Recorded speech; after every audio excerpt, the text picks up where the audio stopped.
నమస్తే, welcome to Jeevan news. నేను తరంగిణి. ముందుగా బులెటిన్లో హెడ్లైన్స్ చూద్దాం.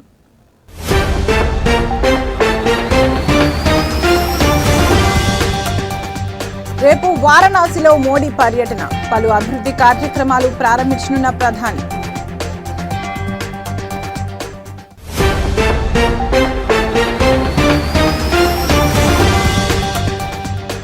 ₹17,000 కోట్ల విలువైన రుణాల మోసం కేసు.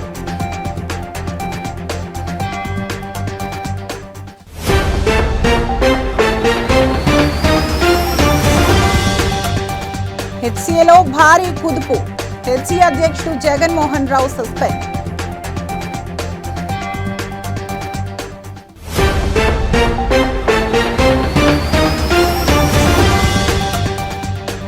ఏపీ సంచలనంగా మారిన లిక్కర్ స్కామ్ కేసు. నేడు విజయవాడ ఏసీబీ కోర్టుకు ఎంపీ మిథున్ రెడ్డి.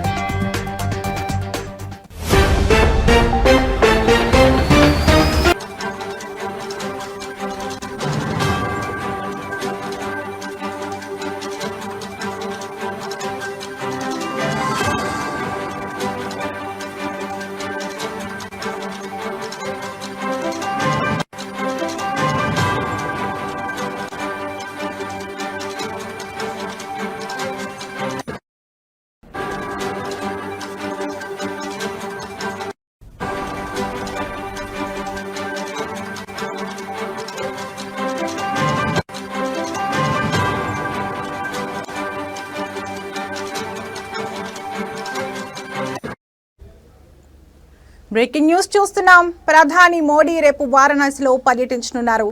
రక్షాబంధన్ కు ముందు దేశవ్యాప్తంగా రైతులకు బహుమతి అందించనున్నారు. ప్రధానమంత్రి కిసాన్ సమ్మాన్ నిధి పథకం క్రింద 20వ విడత కింద 9.7 కోట్ల మంది రైతులకు 20,500 కోట్లకు పైగా నిధులు బదిలీ చేయనున్నారు. ఉత్తరప్రదేశ్లోనే 2.3 కోట్లకు పైగా రైతులకు 4,600 కోట్లు అందించనున్నారు. ఇందులో వారణాసిలో 2.21 లక్షల మంది రైతులకు 48 కోట్లు ఇవ్వనున్నారు. ప్రతి ఏడాది అన్నదాతకు ₹6,000 చొప్పున 3 విడతల్లో ఇవ్వనున్నారు. ఇక వారణాసిలో జరగనున్న బహిరంగ సభలో మోడీ ప్రసంగించనున్నారు. 2,183.45 కోట్ల రూపాయల విలువైన 52 అభివృద్ధి ప్రాజెక్టులకు ప్రారంభోత్సవాలు, శంకుస్థాపనలు చేయనున్నారు. ప్రధాని మోడీ ఉదయం 10:30 లాల్ బహదూర్ శాస్త్రి అంతర్జాతీయ విమానాశ్రయానికి చేరుకోనున్నారు. ముఖ్యమంత్రి యోగి ఆదిత్యనాథ్, ఇతర ప్రజాప్రతినిధులు, అధికారులు స్వాగతం పలకనున్నారు.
బ్రేకింగ్ న్యూస్ చూస్తున్నాం. రిలయన్స్ గ్రూప్ చైర్మన్ అనిల్ అంబానీకి ఈడీ నోటీసులు జారీ చేసింది. 17,000 కోట్ల విలువైన లోన్ మోసం కేసులో ఎన్ఫోర్స్మెంట్ డైరెక్టరేట్ సమన్లు జారీ చేసింది. ఆగస్టు 5న ఢిల్లీలోని ఈడీ ప్రధాన కార్యాలయంలో హాజరు కావాలని నోటీసులో పేర్కొంది.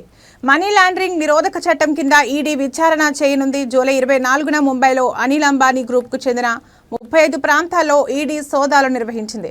50 కంపెనీలు, 25 మంది బిజినెస్ పార్ట్నర్స్ ఇళ్లపై 3 రోజుల పాటు సోదాలు నిర్వహించింది. రిలయన్స్ గ్రూప్ కి చెందిన అనేక ఆస్తులు లావాదేవీలపై కూడా ఈడీ అధికారులు దృష్టి పెట్టారు. ఇక గురువారం కూడా 4 ప్రాంగణాల్లో వరుస సోదాలు నిర్వహించింది. భువనేశ్వర్లో 3, కోల్కతాలో ఒక్కచోట సోదాలు చేశారు. తాజా దర్యాప్తులో 68 కోట్ల రూపాయల నకిలీ బ్యాంకు గ్యారంటీ అభియోగం మోపబడింది. అనిల్ అంబానీకి చెందిన కంపెనీలు వేల కోట్ల రూపాయల విలువైన బ్యాంకు రుణ మోసానికి పాల్పడ్డాయనే ఆరోపణలపై ఈడీ కేసు నమోదైంది. 2017 నుండి 2019 మధ్య అనిల్ అంబానీ గ్రూప్ కంపెనీలకు యెస్ బ్యాంక్ ఇచ్చిన 3,000 కోట్ల రూపాయల రుణాలు చట్ట వ్యతిరేక పద్ధతుల్లో దారి మళ్లాయన్న ఆరోపణలు వచ్చాయి. ఆ బ్యాంకు మాజీ ప్రమోటర్లకు లంచం ఇచ్చారన్న అభియోగాలు ఉన్నాయి. రిలయన్స్ ఇన్ఫ్రాస్ట్రక్చర్ తీసుకున్న 10,000 కోట్ల రూపాయల రుణాలను కూడా దారి మళ్లించారనే ఆరోపణలు ఉన్నాయి.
బ్రేకింగ్ న్యూస్ చూస్తున్నాం.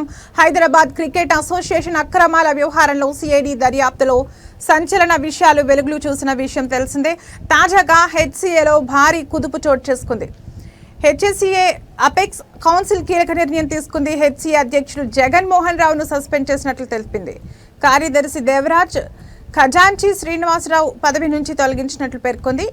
28 జూలై 2025న జరిగిన అత్యవసర సమావేశంలో ఏకగ్రీవంగా నిర్ణయం తీసుకున్నట్లు వివరించింది.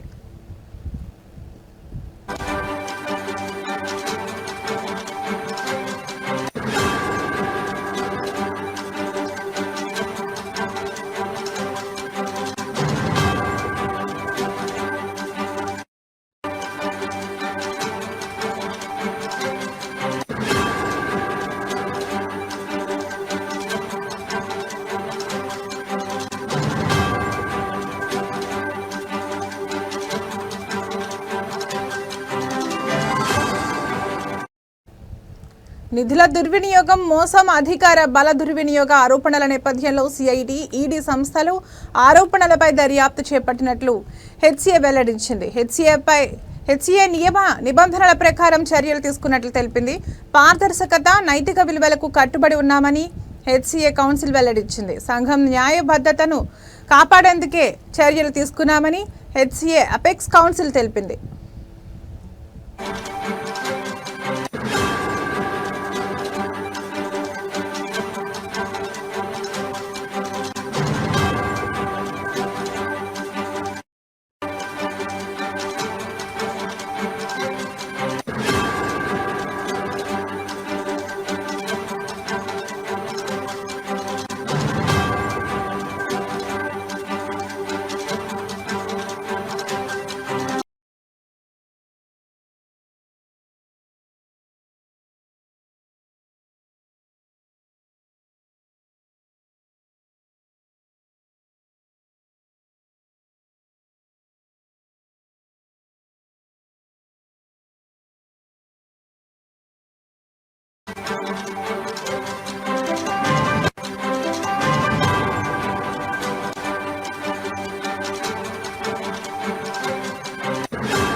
బులెటిన్లో మరో బ్రేకింగ్ న్యూస్ చూస్తున్నాం. ఆంధ్రప్రదేశ్లో సంచలనంగా మారిన ఏపీ లిక్కర్ స్కామ్ కేసులో రోజుకో కీలక పరిణామాలు చోటు చేసుకుంటున్నాయి.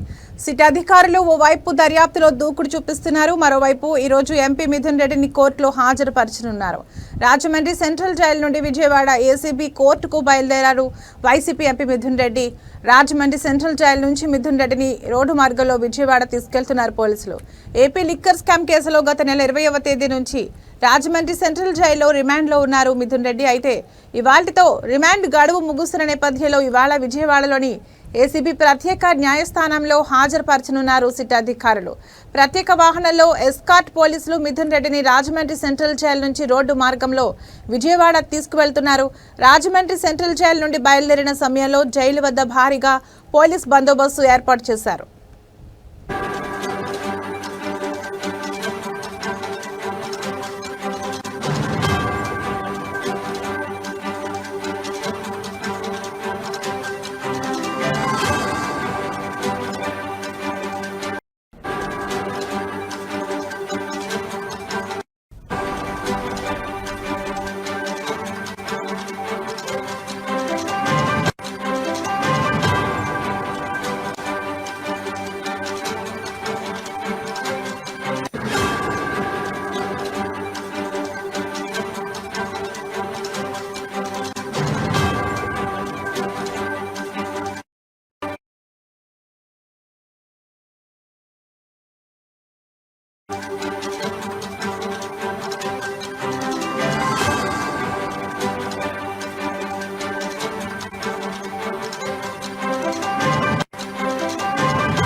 బ్రేకింగ్ న్యూస్ చూస్తున్నాం. రాష్ట్ర వ్యాప్తంగా సంచలనం సృష్టించిన సృష్టి ఫెర్టిలిటీ సెంటర్ కేసులో కీలక పరిణామం చోటు చేసుకుంది.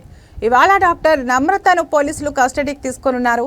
ఇవాళ నుంచి 5 రోజుల పాటు నమ్రతను గోపాలపురం పోలీసులు విచారించనున్నారు. ప్రస్తుతం నమ్రత హైదరాబాద్లోని చంచల్గూడ జైల్లో ఖైదీగా ఉన్నారు. ఆమెను జైలు నుంచి కస్టడీకి తీసుకొనున్నారు పోలీసులు. నమ్రతపై హ్యూమన్ ట్రాఫికింగ్తో పాటు పలు కేసులు నమోదు చేసినట్లు తెలిపారు. పిల్లలు లేని దంపతులను టార్గెట్గా చేసుకుని భారీ మొత్తంలో డబ్బులు వసూలు చేసినట్లు గుర్తించారు. సృష్టి ఫెర్టిలిటీ సెంటర్లో సరోగసి మాటున శిశువుల విక్రయాలు జరిపినట్లు నిర్ధారణ కావడంతో డాక్టర్ నమ్రతను పోలీసులు అరెస్ట్ చేశారు.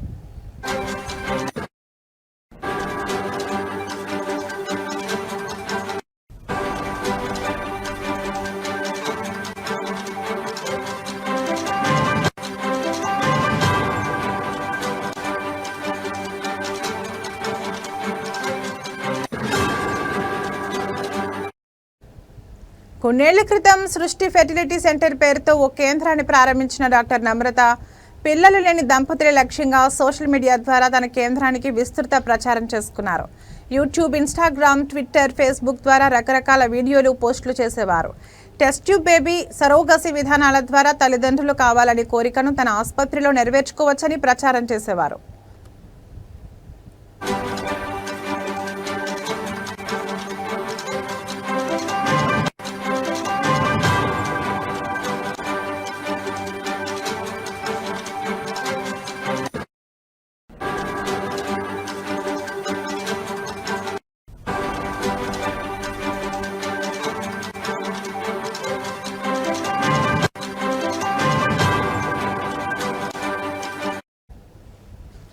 అంతేకాక తమ క్లినిక్లో ఉచిత పరీక్షలు అంటూ ఆకట్టుకునేవారు. డిజిటల్ ప్రచారంతో సృష్టి ఫెర్టిలిటీ సెంటర్ పేరు మారుమోగేలా చేసి పిల్లలు లేని దంపతులు క్యూ కట్టేలా చేసుకున్నారు. అనంతరం దంపతుల బలహీనతను ఆసరాగా చేసుకుని అక్రమ మార్గంలో చిన్నారులను కొనుగోలు చేసి వారికి అప్పగించినట్లు తెలుస్తోంది. కాగా నమ్రత కస్టడీ విచారణలో కీలక విషయాలు వెల్లడయ్యే అవకాశం ఉంది.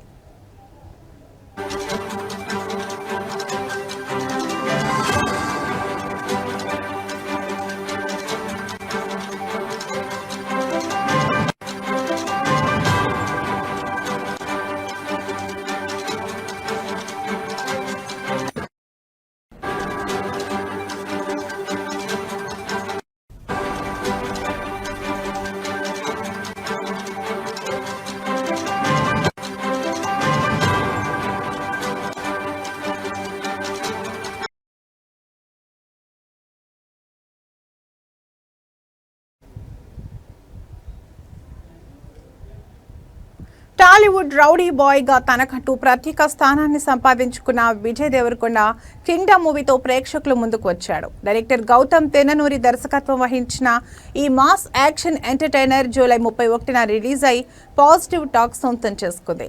ఫస్ట్ టైం 2 విభిన్న పాత్రల్లో కనిపించిన విజయ్ ఫ్యాన్స్ లో జోష్ నింపాడు. దీంతో బాక్సాఫీస్ వద్ద కింగ్డమ్ కలెక్షన్ల జోరు కొనసాగుతోంది.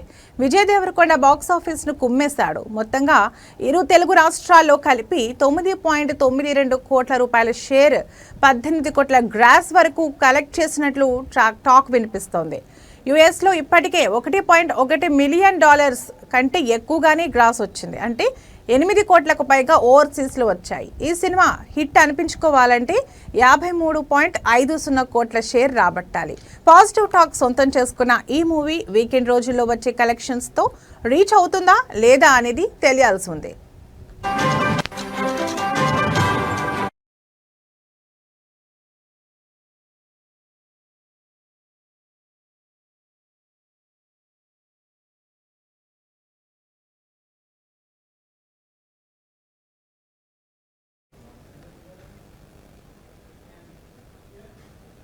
లండన్లోని ఓవల్ మైదానం వేదికగా ఇంగ్లాండ్తో జరుగుతున్న 5వ టెస్టులో భారత జట్టు తడబడింది.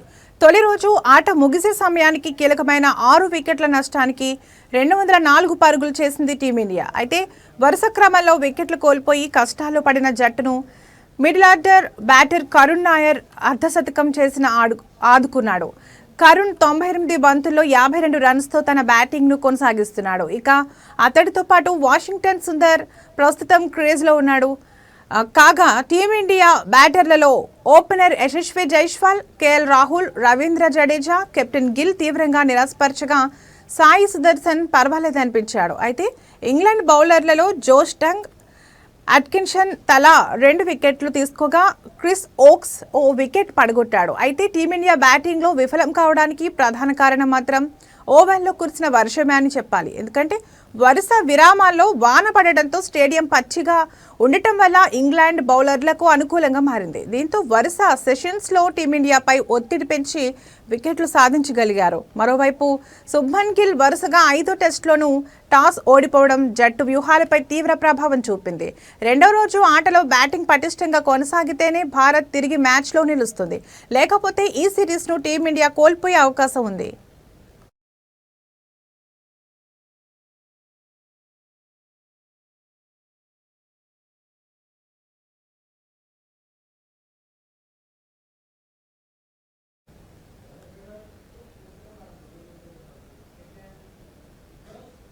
ఇవి ఇప్పటివరకు ఉన్న బులెటిన్ అప్డేట్స్.